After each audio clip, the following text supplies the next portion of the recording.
Ho partecipato come concorrente ad un noto programma televisivo? Ma scherziamo?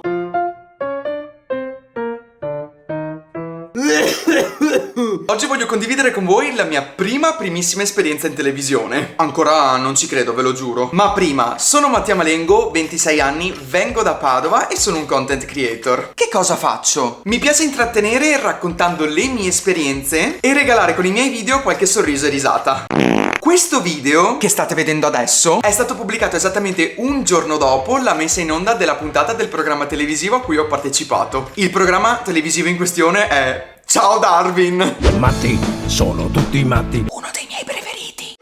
E per chi non lo conoscesse, che cosa si fa in questo programma televisivo? A Ciao Darwin, condotto dai grandissimi Paolo Bonolis e Luca Laurenti, gareggiano a diverse tipologie di sfide due squadre opposte. Alla puntata a cui io ho partecipato, le due squadre che si sono sfidate sono stati gli influencer contro i lavoratori. Ovviamente la mia squadra era quella degli influencer, no? Ma come ci sono finito in televisione e com'è stata come esperienza? Allora, l'idea di partecipare ad un programma televisivo in realtà nasce ad aprile 2023. Navigando su internet trovai un annuncio dove praticamente ricercavano volti per una nuova stagione di Ciao Darwin. Dopo aver mandato una mail di presentazione in realtà non avevo molte speranze. Ci sono moltissimi influencer e content creator molto più bravi di me, molto più influenti di me. Però ragazzi, esattamente il giorno dopo mi squilla il telefono. Guardo la chiamata e leggo Roma Italia. Inizialmente ho pensato, ma chi cavolo mi chiama da Roma? Sarà il solito call center? E invece a chiamarmi era proprio la redazione di Ciao Darwin, che aveva, a mio stupore, valutato la mia presenza all'interno del programma. Quando poi ho ricevuto la chiamata definitiva che confermava al 100% la mia presenza nella categoria degli influencer, vi giuro ragazzi, non ci credevo. Era un'opportunità che sognavo da moltissimo tempo e partecipare ad un programma televisivo era un'esperienza che volevo fare almeno una volta nella vita. Quindi ovviamente ho accettato e sono partito per Roma.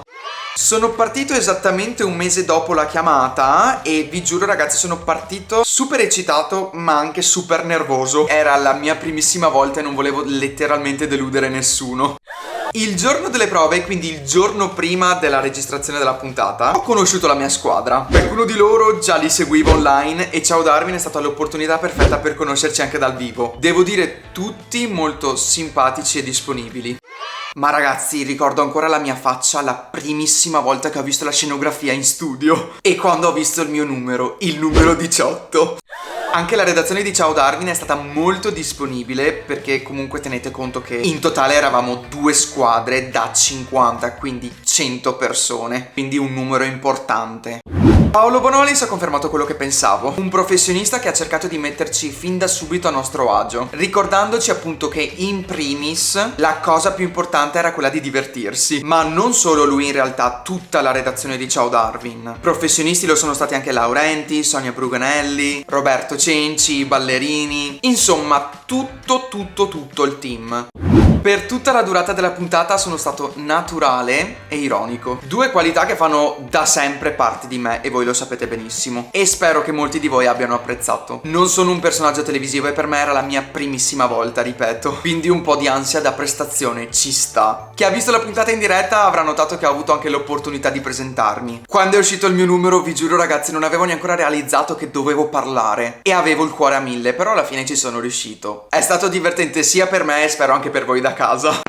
La mia primissima esperienza in televisione è stata incredibile ed è stata un'opportunità interessante. Sono grato di essere stato scelto fra tanti per raccontare qualche aneddoto divertente sul mio lavoro. Quello che abbiamo cercato di fare io e i miei colleghi è di difendere quello che facciamo, difendere quello che ci siamo costruiti, difendere il nostro lavoro, mettendolo alla pari di tutti quei lavori della squadra avversaria. Influencer, creatori di contenuti, chiamatelo come volete, ma quello che faccio io e quello che fanno i miei colleghi è lavoro. Un lavoro come un altro che io ho sempre difeso. Ho i miei obiettivi, le mie responsabilità e sono contento che nonostante tutto la puntata di Ciao Darwin abbia dato voce a questo capitolo ancora da molti incompreso. Alla fine della puntata, con l'ultima sfida che è quella più importante secondo me, viene decretata la squadra vincitrice. Chi ha vinto? Lascio il beneficio del dubbio. Questo è quanto. Se non avete ancora visto la puntata, appena trovo il link, se trovo il link, ve la lascio nella descrizione di questo video. E se invece avete visto la puntata, fatemi sapere con un commento se vi è piaciuta e qual è stata la vostra parte preferita. Grazie mille come sempre per avermi seguito, e se non mi conoscevi spero di essere stata una scoperta per te. Ricordatevi di iscrivervi al mio canale YouTube e di seguirmi su tutti gli altri social, TikTok, Instagram. Buonanotte!